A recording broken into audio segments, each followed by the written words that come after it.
Se você faz parte de uma congregação ou de alguma espécie de igreja, você há de concordar comigo que uma das coisas mais comuns de se ouvir é que a igreja perdeu sua essência, que a igreja não é mais o que costumava ser e que por conta disso, certa pessoa vai deixar a organização, vai procurar outra, ou no pior dos casos, que é o caso desse vídeo, se torna alguém desigrejado.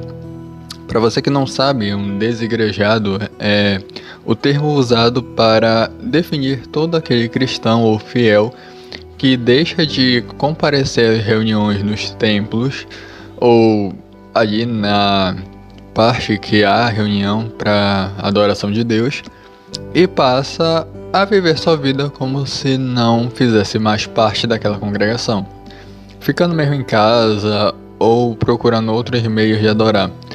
A forma mais comum é ficando em casa realmente e optando por seguir e procurar palavras e mensagens da internet afora. Entretanto, biblicamente, a gente vai perceber que isso é a pior solução possível. Sim, existe o fato de que o próprio Jesus falou que os verdadeiros adoradores adorariam em espírito e em verdade. É inclusive isso que ele fala para a mulher samaritana ali quando ele encontra com ela. Ela chega a perguntar onde é que seria o local certo para adorar. Se era nas montanhas, como o povo de Samaria acreditava, ou se era ali na parte do templo, como os judeus costumavam fazer. Mas Jesus chega para ela e fala: não, os verdadeiros adoradores, eles adoram em espírito e em verdade. Essa passagem a gente pode achar em alguns dos evangelhos onde Jesus realmente encontra com a mulher samaritana, mas eu vou fazer a menção dela aqui em João, no capítulo 4, no versículo 23 até o 24. Eu já convido você a abrir sua Bíblia para que haja a interpretação em conjunto aqui. Jesus vai dizer o seguinte: mas vem a hora e já chegou em que os verdadeiros adoradores adorarão ao Pai em espírito e em verdade, porque são estes que o Pai procura para seus adoradores. Deus é espírito, e importa que os seus adoradores o adorem em espírito e em verdade. Não há nenhuma dúvida com relação a isso. O grande problema é que a maioria das pessoas usa isso como desculpa para deixar de ir aos templos e deixar de adorar a Deus. Vamos lembrar que nessa ocasião específica havia uma grande guerra cultural entre os próprios judeus e havia duas crendices diferentes. Mas a gente não deve pegar o texto fora de contexto para gerar heresias, porque tem gente pegando essa passagem e usando ela como desculpa para simplesmente deixar de congregar. Vamos lembrar que a mesma Bíblia que ressalta isso, ela ressalta que é bom que os irmãos vivam em união.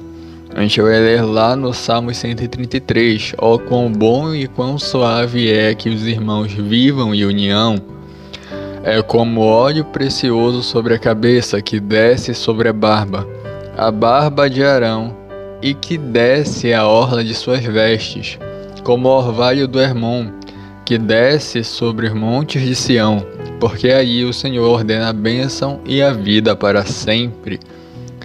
Mais ou menos na mesma linha de raciocínio a gente vai ver ali em Mateus, no capítulo 18, do versículo 20, onde a Bíblia vai dizer o seguinte: porque onde estiverem 2 ou 3 reunidos em meu nome, ali eu estou.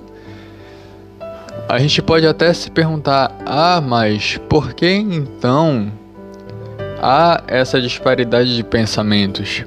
Por que Jesus diria que os verdadeiros adoradores adorariam em espírito e em verdade? Mas o segredo está justamente aí, os verdadeiros adoradores.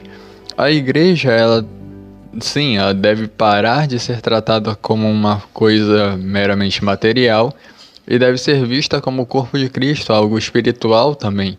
Porque a igreja é a junção de todos aqueles que são considerados filhos de Deus e que adoram a Deus em espírito e em verdade.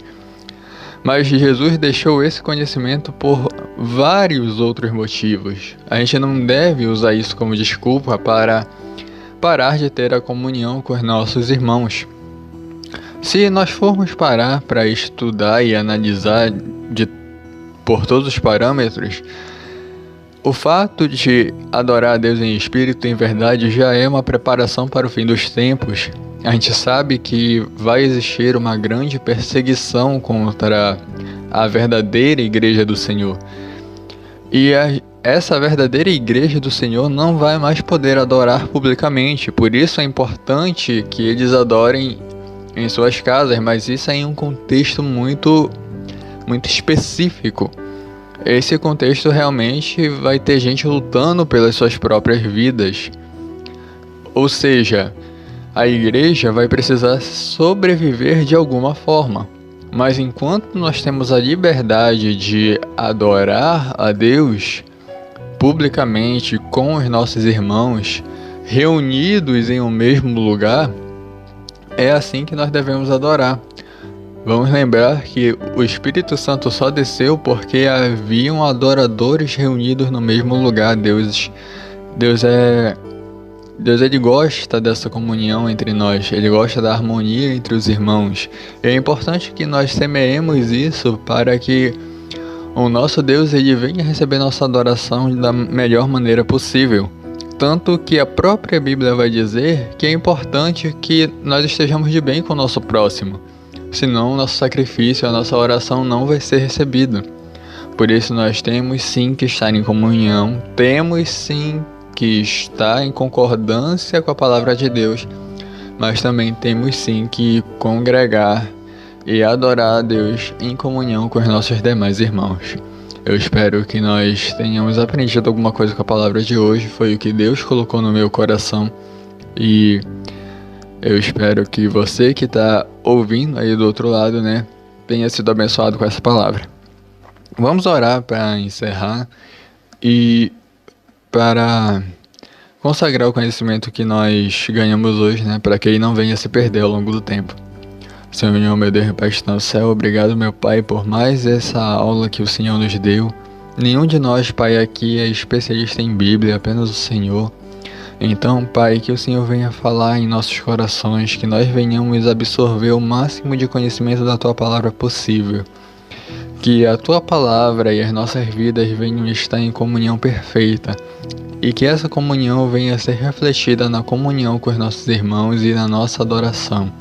Que nós Te adoremos em espírito e em verdade, que nós Te adoremos sabiamente, prescindidos pelo temor a Deus. Te pedimos, Pai, que acompanhe a cada um que está ouvindo essa mensagem, a cada um, Senhor, que está começando o seu dia, terminando o seu dia, e que o Senhor abençoe a cada um de nós. É o que eu te peço e já te agradeço. Amém. A paz do Senhor, irmãos.